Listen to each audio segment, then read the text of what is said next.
दोस्तों मोहन मिश्र और आप देख रहे हैं राष्ट्र। जैसा कि हमारी चुनावी चौपाल में आज हम पहुंच चुके हैं उत्तर प्रदेश के हरदोई में। आज हमारे साथ कुछ लोग मौजूद हैं जो विभिन्न पार्टियों से ताल्लुक़ रखते हैं। हमारे साथ समाजवादी पार्टी से कुछ लोग हैं, तो इधर भारतीय जनता पार्टी से कुछ लोग हैं और वहीं सामाजिक लोग भी हमारे साथ मौजूद हैं, हिंदुत्व का पक्ष रखने वाले कुछ लोग हैं।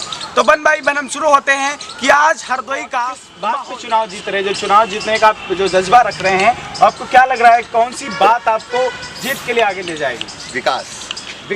राष्ट्रीय अध्यक्ष जी ने लड़ेंगे जी, विकास ये हमारा मुख्य मुद्दा है और हमने विकास किया है। हमारे राष्ट्रीय अध्यक्ष जी ने मुख्यमंत्री रहते हुए इतना विकास किया है, वो आप देख सकते हैं। चाहे अब मैं हरदोई के ही विकास को गिना दूं, हरदोई में हॉस्पिटल बना हुआ है, महिला हॉस्पिटल 100 बेडों का सबसे अच्छा, ट्रामा सेंटर बना हुआ है, किसान विकास बाजार बना हुआ है और पुल बना हुआ है। जितने भी कार्य हैं आप देख लीजिए, जहाँ भी देखेंगे वहाँ माननीय राष्ट्रीय अध्यक्ष अखिलेश यादव जी के नाम का पत्थर लगा हुआ पाएंगे। अच्छा, अब हम पहुंचेंगे, विकास की बात कर रहे हैं तो हम पहुंचेंगे हरदोई का कोई समाज से भी, उससे हम पूछेंगे क्या हरदोई में विकास हुआ है? विकास की अगर बात करते हैं तो नहीं, हम पहले बात करेंगे 2014 से लेकर 2019 के विकास की बात करेंगे, फिर आप इनकी बात का जवाब दीजिएगा। आपको क्या लगा है, किसका विकास आपको सबसे ज़्यादा पसंद है?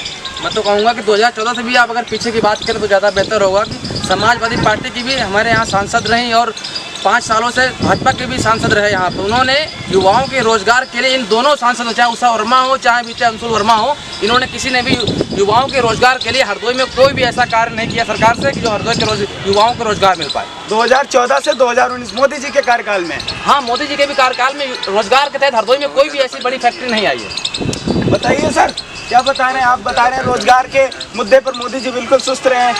मोदी जी ने रोजगार के मुद्दे पर अनेक काम किए हैं, स्किल डेवलपमेंट है और सारी कौशल विकास मिशन है। इन सब योजनाओं को मोदी जी ने रोजगार से जोड़ा है और कौशल विकास के तहत जो युवा हैं प्रशिक्षण लेते हैं, फिर उसके बाद कहीं ना कहीं फैक्ट्री में जाकर काम करते हैं, नौकरी करते हैं। इसके तहत भी और लोगों को रोजगार लगाने के लिए भी मोदी ने मुद्रा बैंक लोन योजना से पैसे दिया है, उससे भी लोग अपना रोजगार कर रहे हैं और हमारी सरकार दिन प्रतिदिन रोजगार युवाओं के लिए कुछ ना कुछ नया कर रही है। अच्छा, ये बताइए, अभी भाई साहब कह रहे थे समाजवादी पार्टी से कि उन्होंने क्या किया, उनकी जो पार्टी है वो लगातार विकास हुआ है हरदोई में, वो सिर्फ समाजवादी पार्टी ने किया है, उनका सुंदरीकरण जिस नगर में हो, तो इस बात का आप क्या जवाब देंगे? अगर इन्होंने विकास किया होता तो 2014 में माननीय नरेंद्र मोदी जी नहीं आते। अगर इन्होंने विकास किया होता तो योगी जी की सरकार नहीं बनती। इनका कोई विकास ही नहीं था, इसलिए माननीय योगी जी मुख्यमंत्री बने हैं। इसके लिए हम बहुत बहुत धन्यवाद। बताइए सर।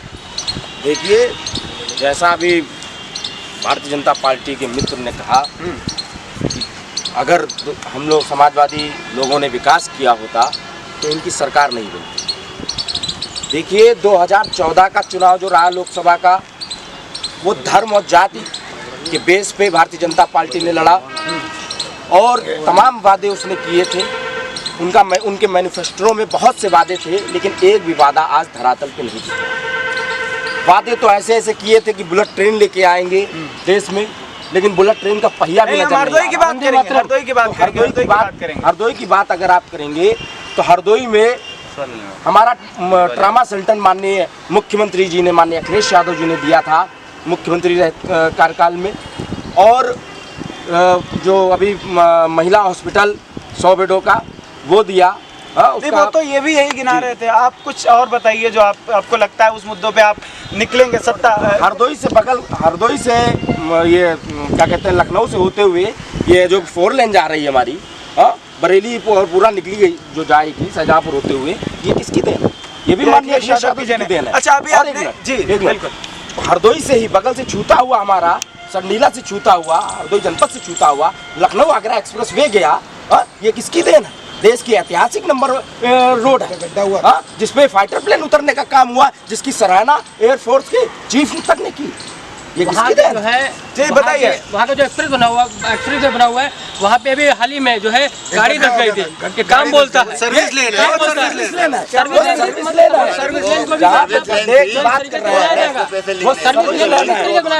उसकी मिट्टी पड़ी थी, वो मिट्टी पड़ी थी, मतलब सर्विस लेन पे कोई गुजरेगा तो कर देंगे। नहीं, उसमें जो है प्राकृतिक काम बोलता है, वो भी प्राकृतिक आपका। मैं ये बताना चाहता हूँ जैसे मोदी जी जो बहुत अच्छे काम लेके आए थे कि ये बहुत अच्छा काम होगा, तो उसमें हमारे यहाँ के छोटे लोगों को ये लगता था कि हमारे यहाँ लेखपाल पैसा नहीं लेगा, हम राशन कार्ड बनवाने जाएंगे वहाँ बाबू पैसा नहीं लेगा। तो इन तमाम बातों, छोटी छोटी बातों को लेके उन्होंने यहाँ की पब्लिक को ठगने का काम किया है। जो भी पहले 100 रुपया लेता था वो आज की तारीख में 1000 रुपया लेने का काम कर रहा है। क्या बता रहे हैं? भ्रष्टाचार कहीं कुछ नहीं है, भ्रष्टाचार कहीं कुछ नहीं है। जिस तरीके से सरकार काम कर रही है हमारी, भ्रष्टाचार कहीं कुछ नहीं है। ये जो है फर्जी बातें हैं। और जहाँ बता रहे हैं कि 1000 रुपये 2000 रुपये आप जो है लेकर जाइए, 1000 रुपये, ये तो मानना पड़ेगा भ्रष्टाचार हो रहा है। भ्रष्टाचार कहीं कुछ नहीं हो रहा है। हाँ। यहाँ इनकी क्या थी, इनकी सरकार में नेताओं की चलती थी। मतलब नेता जो है, नेता ने कह दिया कि ये काम होना है। अब अधिकारियों की चलती है, नेता तो रही नहीं। और ये बात जो समाजवादी पार्टी के हमारे मित्र ने कही, मैं इसको स्वीकार करता हूं कि भारतीय जनता पार्टी में भ्रष्टाचार का रेशियो सारे आंकड़े पार कर चुका है। बताइए सर, भ्रष्टाचार का आरोप लग रहा है आपकी पार्टी पे, क्या कहना चाहेंगे? हमारी पार्टी भ्रष्टाचार मुक्त पार्टी है। अभी तक एक भी आरोप ये भ्रष्टाचार के मुद्दे पर सिद्ध करके दिखा दें। इनकी सरकार में तमामों ऐसे भ्रष्टाचार के मामले उजागर हुए, चाहे वो गायत्री प्रजापति हो। ये कह रहे थे विकास की बात, हम इनसे पूछना चाहते हैं, आप पत्थर लगा के चले गए, अंदर क्या है? खाली है, मैदान पड़ा, आपने पत्थर लगा दिया। आपने, लेकिन वहाँ पे डॉक्टर कौन देगा? जवाब ले लीजिए। आपने पत्थर लगाया, उसके डॉक्टर कहाँ है? उसकी मशीनरी कहाँ है? उसमें कुछ भी नहीं, पत्थर लगा के चले गए कि हमने बनवाया। अंदर का ढांचा माननीय योगी जी तैयार कर रहे हैं। बताइए सर। ऐसा है, ये हमारे मित्र जो भाजपा के हैं, ये खुद भाजपा से परेशान हैं। जब से भाजपा सरकार आई है, बेचारे बेरोजगार हैं, कह नहीं सकते, इसलिए कि भाजपा से ताल्लुक रखते हैं। और आपको बताएं, आप देखिए हरदोई का विकास मैं बता रहा हूँ। अभी इनके उप मुख्यमंत्री केशव प्रसाद मौर्य जी आए थे, उन्होंने वहाँ मुख्यमंत्री तो आपके भी हैं सर? नहीं, हमारी अब इनकी सरकार है इस समय। अच्छा, प्रदेश में भी है, देश में भी है। अच्छा, कटियारी में आए थे, उन्होंने कहा था कि लोकसभा चुनाव से पहले बेड़ी जो ये पुल है, बेड़ी जोर वाला पुल, कहा था अर्जुन पुल, मैं इससे पहले बनवाऊंगा। इसका शिलान्यास भी उन्होंने शायद किया था। और वहाँ गंगा मैया की कसम भी खाई थी कि लोकसभा चुनाव से पहले कसम खाते हैं। हमारी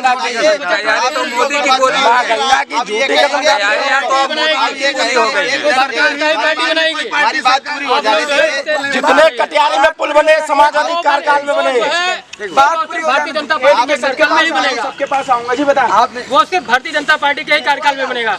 अभी नहीं बन पाएगा। पुल बनवाया समाजवादी पार्टी में, कटियारी में तमाम पुल जो बने समाजवादी पार्टी के कार्यकाल में बने। और ये अर्जुन पुल की बात करते हैं, इन्होंने इनके उप मुख्यमंत्री साहब ने गंगा माँ की कसम खाई कि हम 2019 के चुनाव से पहले अर्जुन पुल बनवाएंगे। और कहाँ गया वो पुल? बताएं, इनसे पूछिए। वो गंगा माँ की कसम क्या झूठी थी?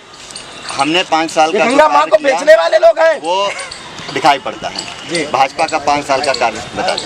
भाजपा का 5 साल का कार्यकाल बताइए सरकार, क्या हुआ हरदोई में? का कार्यकाल जो है 5 साल का बहुत अच्छा रहा। और हरदोई आम जनता हरदोई में कार्य क्या आम हुआ? जनता है वो बहुत खुश है। कार्यकाल बताइए। राधानगर जाके देख लो, ठीक है। कार्य क्या हुआ? कार्य क्या हुआ? विकास का कार्य इतना हुआ, विकास का कार्य इतना हुआ कि अभी तक जो ये टैक्सी स्टैंड, नुआई चौराहे पे टैक्सी स्टैंड का बालू खनन था, अवैध खनन होते थे। बालू खनन अभी भी हो रहा है, भारतीय जनता पार्टी के लोग कर रहे हैं। विकास को रखने के लिए अपने घर में दूसरा घर बनवा रहे हैं। मैं पहुंच रहा हूँ जी, बताइए। मैं एक पूछना चाहता हूँ अपने छोटे भाई से, मैं अपने छोटे भाई से ये पूछना चाहता हूँ कि प्रधानमंत्री आवास, शहरी आवास योजना के अंतर्गत, चूंकि आप हमारे सभासद भी हैं, ये खुद ही बता दें कि प्रधानमंत्री आवास के, शहरी आवास के अंतर्गत अगर हमारे शहर में एक भी व्यक्ति को कॉलोनी के नाम पे पैसा मिला हो। हमारे वार्ड में आ सकते हैं। सरजू प्रसाद नाम है, तलैया में मकान बना, 2.5 लाख रुपए उसको मिल चुका है और आवास बनने जा रहा है। अभी कुछ नहीं हुआ, अभी ये सब फर्जी बातें हैं, ये कुछ नहीं हुआ अभी। अभी तो ऐसे 2000 रुपए किसान के भी आ रहे हैं। प्रूफ है। हाँ। ये जो है मेन मुद्दा यहाँ पे भ्रष्टाचार का था। कहा गया था कि हम भ्रष्टाचार खत्म कर देंगे। 12,000 रुपये शौचालय के लिए आते हैं, लेकिन उसमें 2,000 रुपये ऊपर कमीशन होता है, 2,000 रुपये नीचे कमीशन हो जाए। 12,000 का शौचालय 8,000 रुपये देता है। और 8,000 में वो कैसा बन के तैयार होता है वो आप लोग क्या बता रहे सर? आरोप लगा रहे हैं कि पैसा 2,000 रुपये ऊपर कमीशन चला जाता है, 2,000 रुपये मेरी जेब में चला जाता है। अब इनसे पूछना चाहता हूँ कि वो तो सीधे खाते में जा रहा है, लाभार्थी अभी जा रहा है। सीधे 8,000 जा रहा है, सीधे खाते में जा रहा है, वो सीधे 8,000 सीधे जा रहा खाते में। गाँव के लिए 12,000। मैं आपको बता शौचालय की जब बात चली तो मैं ये बताना चाहता हूँ आप लोगों को आपके चैनल के माध्यम से कि कांग्रेस सरकार भी यही शौचालय देती थी, कांग्रेस के समय भी यही शौचालय आता था, लेकिन कांग्रेस और इनमें फर्क इतना है कि कांग्रेस एक गड्ढे का शौचालय देती थी, पानी उसने भी नहीं शौचालय में दिया। बीजेपी ने इतना कर दिया कि डबल गड्ढा कर दिया, 2 गड्ढे कर दिए, पानी ना शौचालय में कांग्रेस दे रही ना बीजेपी दे रही। शौचालय के मुद्दे पे मैं आपको रोक रहा हूँ। जो नरेंद्र मोदी की सरकार है उसने हर घर के लिए 12,000 रुपए शौचालय के लिए दिए। सबको 8 मिले, सबको 8। शहर के लिए 8,000, शहर के लिए 8,000, गाँव के लिए 12,000। 3 भाइयों के 36,000 मिले, हमारे एक मित्र है, हमारे पड़ोसी रहने वाले हैं, 12,000 मिले। हमारे गांव के पूजा चले जाए, अगर एक भी शौचालय हो तो ये बता दीजिए, एक भी शौचालय नहीं किसी ने दिया है। ये सब शौचालय वहाँ पे, सब शौचालय वहाँ पे। पार्टियों के लोग हमारे साथ मौजूद थे, लेकिन अब तो पता ही चलेगा सरकार किसकी आ रही है। लेकिन आप देख रहे हैं हमारे पीछे कुछ ऐसे पार्टियों के लोग जो लगातार अभी भी बहस करते रहेंगे, लेकिन हमको तो जाना है, हम जाएंगे किसी दूसरे शहर में। बहुत